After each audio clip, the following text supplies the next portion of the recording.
physical space that is much bigger than our physical space. You can be in the subway and you can be completely isolated and have your own room in your iPod.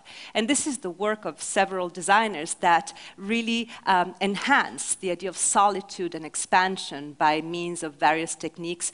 This is a spa telephone. The idea is that it's become so difficult to have a private conversation anywhere that you go to the spa, you have a massage, you have a facial, maybe a rub, and then you have this beautiful pool with this perfect temperature, and you can have this isolation tank phone conversation with whomever you've been wanting to talk with for a long time. And same thing here, social telepresence. It's actually already used by the military a little bit, but it's the idea of being able to be somewhere else with your senses while you're removed from it physically. And this is called blind date. It's by Auger Loiseau. It's you're too shy to be really at the date, so you stay at a distance with your flowers, and somebody else reenacts the date for you. Rapid manufacturing is another big area in which technology and design are, I think, bound to change the world.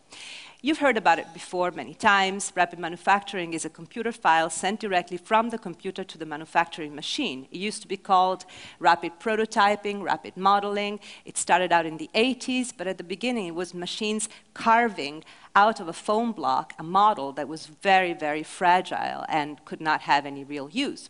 Slowly but surely, the materials became better, better resins, techniques became better, not only carving, but also stereolithography and laser, solidifying all kinds of resins, whether in powder or in liquid form.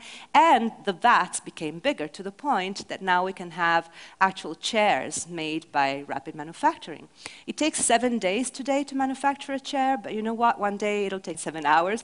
And then the dream is that you'll be able to, from home, customize your chair. You know, companies and designers will be designing the matrix or the margins that respect both solidity and brand and design identity, and then you can send it to the Kinko store at the corner and go get your chair.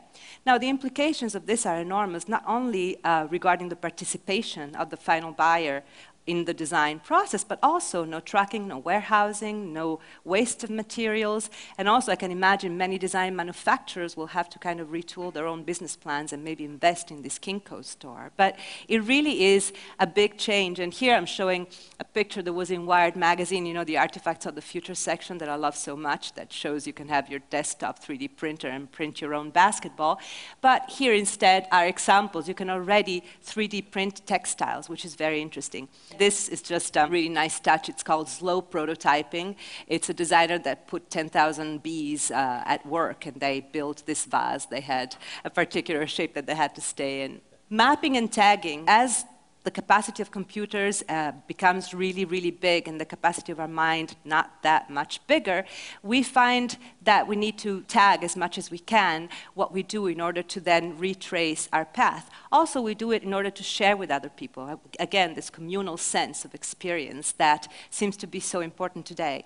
So various ways to map and tag are also the work of many designers nowadays.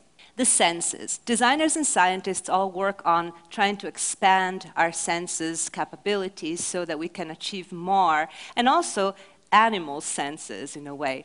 This particular object that many people love so much is actually based on kind of a scientific experiment, the fact that bees have a very strong olfactory sense.